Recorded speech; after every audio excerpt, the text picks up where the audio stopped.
Okay, so I'm going to try to go through this in one take. So this is picking up from the previous video. I took some research about survivor's guilt with losing a brother or a sibling, because that happened in Johnny Cash's life. I found one piece of source material about how children react when their sibling dies. Sometimes they take the guilt all upon themselves, feel as though they should die or whatever instead of the dead sibling. My commentary sentences were about guilty grief and how poignant that can be seen in children. Adults may be able to mask it better. So that was one sort of chunk. This is the bolded part, is the part I think I'm going to keep when I blend my sentence. I got my parenthetical citation here from Scriber.com. You know, we've done that before. We've shown how easy that is. Then my second piece that I got, I can dismiss these. It's not misspelled. That should have a comma. This one is about how children that survive this death of a sibling might act out. Punishment seeking, constant provocative testing, exhibitionist use of guilt and grief, massive projection of super ego accusations, and blah, blah, blah. I commented on that, saying that that may be a way that if somebody loses a sibling, that by saying it's their fault, that even God Himself is judging the kid, you know, then that magnifies the value and importance of the kid that was lost. So, you know, it's a tragic way of honoring the loss, is to say, you know, the world will never be the same because, you know, this child is lost, and here's some, you know, a sibling taking that guilt. So those are my two chunks. I know the life. You know, you guys picked somebody to write about. Johnny Cash. I'm just borrowing him for a minute. His brother died when Johnny was 12, and his brother Jack was 15 on a table saw. So I have those notes here that Jr. is what they called Johnny when he was a kid. That his father kind of blamed him, sort of, or he felt the blame for his brother's death. And I restated. So I found that from a book, a biography. That's the ISBN number. So I plugged that into. There's a million ways to do it on Scriber, but I just put the information into Scriber, and I got my APA format parenthetical citation. That's the bold stuff that I might keep. And here's my two commentary sentences. They're not that great. Then this is Cash's daughter later on in life said that her father always had a profound sense of sadness.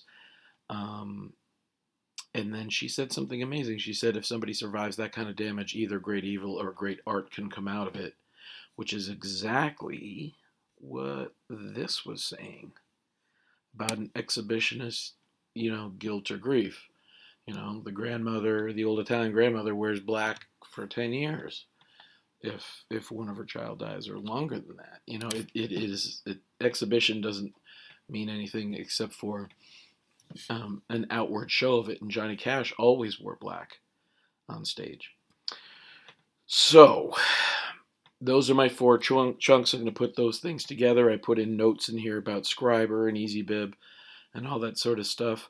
I use Scriber to make my reference page. I don't have to worry about that anymore. It's done. I haven't even written my paragraphs yet. And yet, because of Scriber, which is so great, I have everything right here that I need. I could just click on in-text citation. It told me exactly how to put all this information in there. And it'll make the reference list for you because you live in a magical time.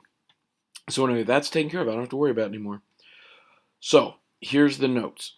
This assignment works off of 3 previous assignments. So if you're looking for other walkthroughs, they're already in your assignment list. Writing internal quotes in formal writing, that's about how to make blended sentences. I put the link for the video walkthrough right there. Source references to make a rough draft paragraph, we already did that assignment. So the instructions are there, how to make a solid I don't want to say rough draft paragraph, but it can't be a final draft. And I put 2 very long videos. Man, did I ramble on those. Anyway, but there's 2 there. So the walkthroughs are already there. All the assignments are going to be available till at least December 13th. And the last one is rewriting internal quotes, good to great.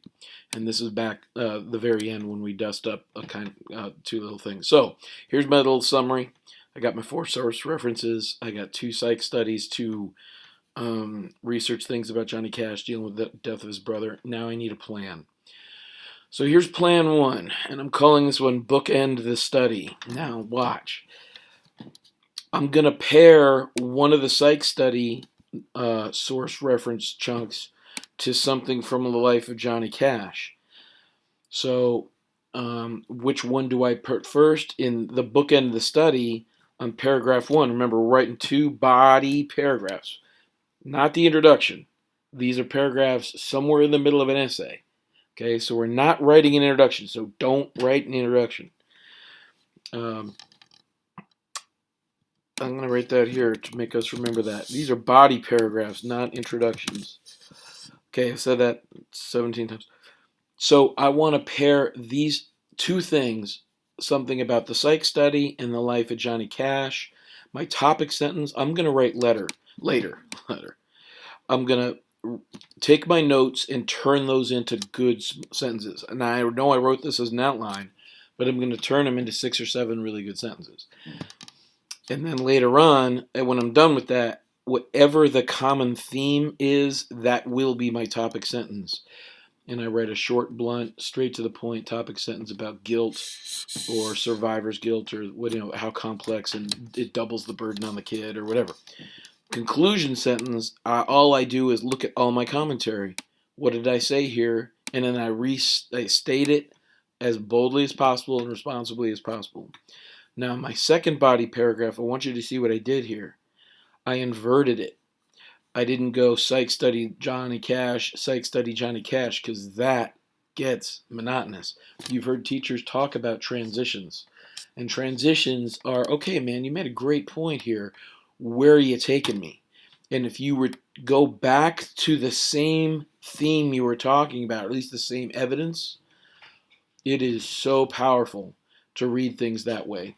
So if you go the life of Johnny Cash in the beginning of the second body paragraph, oh cool, here's my dog, and then return back to the psych study, those 2 paragraphs now are going to have such a perfect natural flow to them. So that's the question. Do you want to do whatever it is that you found the research on and then return to your biography and then begin with the biography and return to the research? Or do you want to do it the other way, which is to bookend the biography, the bookend like we're beginning and ending with Johnny Cash. So if I talk about the life of Johnny Cash and then, by the way, Johns Hopkins or whoever did a study about the death of a sibling and all this other stuff and the guilt, and this could be seen here, man, that packs in my commentary. I'm really saying something strong. And then I could say the psych study also said that, they could express their grief and guilt in a very public way. And then I could show again that Johnny Cash always wore black. And you see how these things flow. It's not, this glues the bricks together in the paragraphs of the book, bricks. So I believe I chose this plan too. I think I chose that. And all I did, and this looks ugly, all I did is go up there and copy and paste. This is exactly what I wrote up there in the notes. This is from the book, so that's Johnny Cash's life. This is my commentary. This is the study. This is my commentary in the study. So I'm going to change this in a second into 6 sentences or more. I'm going to write a topic sentence and a conclusion. And then my second paragraph, remember here I ended with the study. Now I'm picking up with the study again, talking about accident-prone behavior. And if you know the life of Johnny Cash, he put himself through the ringer. He blamed himself in a huge way. At least I could make all the fonts match, you'd think. There we go. Ooh, that's way too small. Anyway, whatever. And then return to how you could see it in Johnny Cash's life. So I'm going to hit stop. And on the next recording, these will be 6 sentences or so, and then I'll write in the topic and then the conclusion, and then I'll do the same thing for here. And then there's only a little bit of refinement, and I'm done. Okay, you can see that it looks a little bit more like a paragraph. There's a little bit more of a flow to it. I am going to add a topic sentence and a conclusion so you can see how those look. Don't try to be perfect on this. We just want to write good body paragraphs.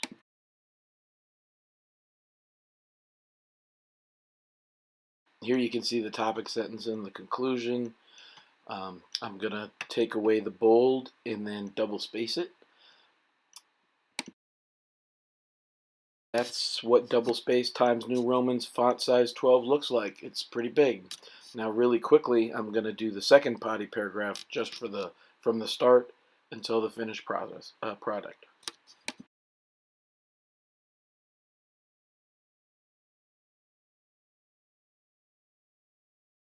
Now if you made it this far and watched all of this, I appreciate it. Don't try to be perfect. You know how I'm going to grade this. Just make the body paragraphs the best you can. Alternate in your sources in your body paragraph.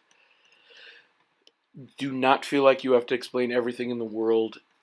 There is a wide degree of latitude on this assignment.